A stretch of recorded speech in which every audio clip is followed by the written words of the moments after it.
Vamos continuar o estudo do Evangelho de Mateus, capítulo 5, 6 e 7. Bem-aventurados sois vós quando vos injuriarem e perseguirem e mentindo disserem todo mal contra vós por minha causa. Jesus sabia que as pessoas não o compreenderiam, e em todos os tempos que os ensinamentos do Cristo foram pregados e seguidos, sempre aconteceu oposição. Ele nos ensina que devemos nos alegrar mesmo com esta perseguição, pois alegrai e exultai, porque é grande o vosso galardão no reino dos céus, porque assim perseguiram os profetas que foram antes de vós. Galardão é recompensa, é prêmio.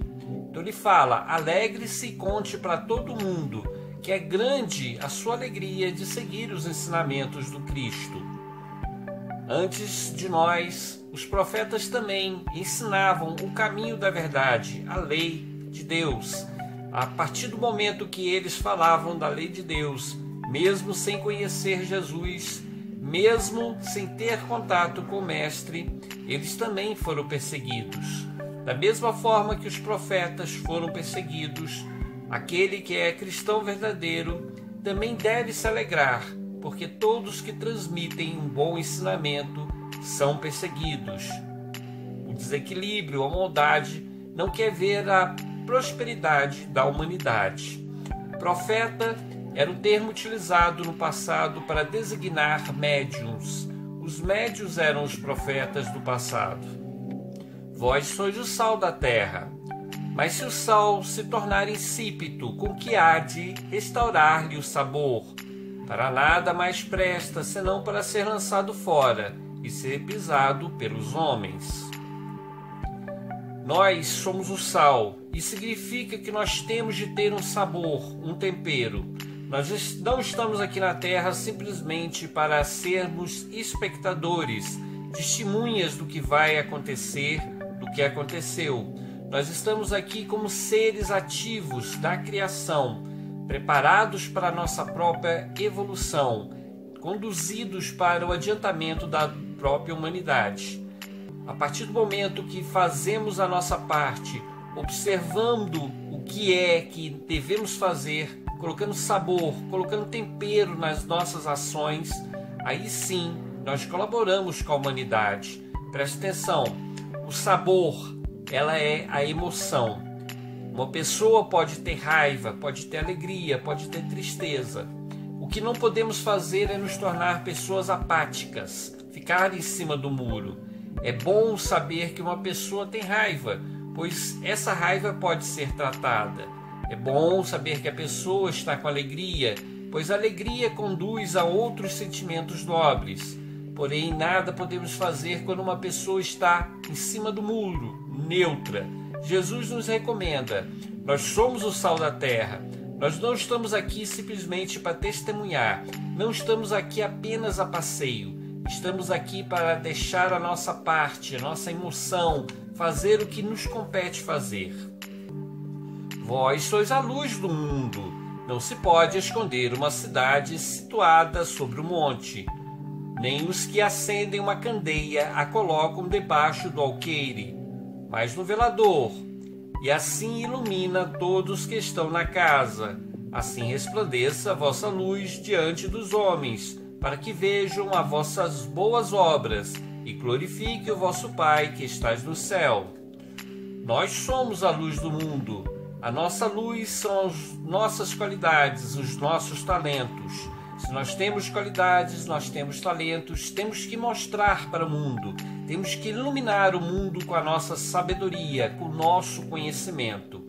Aquele que não ilumina o mundo, que não mostra o seu valor, não engrandece a humanidade e não elogia a Deus. Cada um de nós somos pessoas direcionadas para o bom caminho, somos responsáveis pela nossa própria evolução e pela evolução das outras pessoas. Não se pode esconder uma cidade edificada sobre um monte. Isso quer dizer, se uma pessoa já tem o ponto de evidência, já está em destaque na sociedade, ela tem que brilhar, mostrar a capacidade que ela tem. Isso significa que os médicos, que os professores, que os palestrantes e todos aqueles que têm alguma influência na sociedade são como a cidade edificada sobre o monte, já estão em destaque. Basta agora brilhar a luz.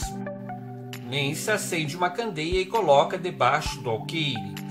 A candeia nada mais é do que uma vela, e o alqueire podemos comparar como se fosse um pote, um jarro. Não se coloca uma vela debaixo de um jarro, porque assim ela não vai iluminar. Pelo contrário, colocamos em cima de um velador, de um castiçal, em cima de uma estante, em cima de um móvel, para que todos que entrem na casa tenham a capacidade de enxergar essa luz. Nós temos talento, e se nós temos o conhecimento, é nossa obrigação iluminar toda a humanidade com o nosso saber. Assim vai brilhar a nossa luz. Assim igualmente brilhará a Deus, nosso Pai, que é o grande Criador de todas as coisas, aquele que governa o universo e que governa a todos os seus filhos, cada um de nós. Não penseis que vim destruir a lei e os profetas. Não vim destruir, mas cumprir. Jesus, ele veio à terra trazer aos homens um grande ensinamento. Porém, o seu ensinamento estava de acordo com as leis divinas. Ele não veio destruir as leis de Deus, ele veio dar cumprimento. A mesma coisa não aconteceu quando a gente olha Moisés. A história dele é muito difícil, muito bonita ao mesmo tempo. Ele trouxe à terra os 10 mandamentos, obra inspirada por Deus. Porém, Deus coloca em seus ensinamentos não matar, não roubar. Mas o próprio Moisés, em sua lei, na continuidade dela, encontramos a lei do extermínio, mandando matar os inimigos, mandando matar aqueles que eram idólatras. De certa forma, Moisés contrariou os 10 mandamentos. Igualmente encontramos na história de Moisés o ensinamento de invadir outras terras. Isso quer dizer roubar. O próprio Moisés, nos seus ensinamentos seguintes, derruba o que ele ensinou através dos 10 mandamentos. Jesus age de maneira diferente. Ele não veio destruir a lei, mas dar cumprimento. Ele, com sua capacidade maior, ensinou aos homens a lei da caridade, do amor e do perdão. E esses ensinamentos perduram até os dias de hoje e provavelmente continuarão até os fins dos tempos. Porque em verdade vos digo que até que o céu e a terra passem, de modo nenhum passará a lei, um só i ou um só tio, até que tudo seja cumprido.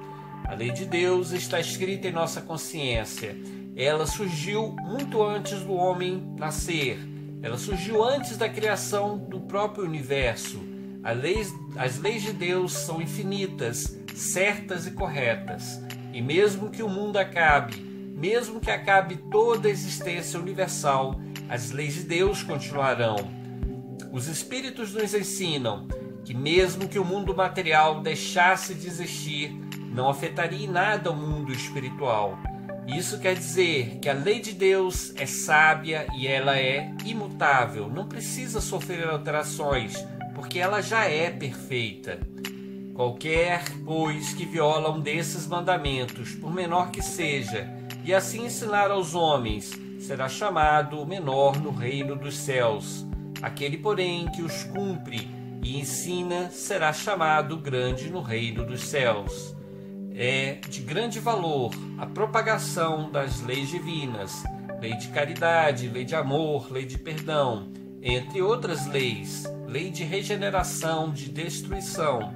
Quem ensina os ensinamentos da lei divina, quem consegue colocar em prática em sua vida, será grande aos olhos dos céus, dos bons espíritos.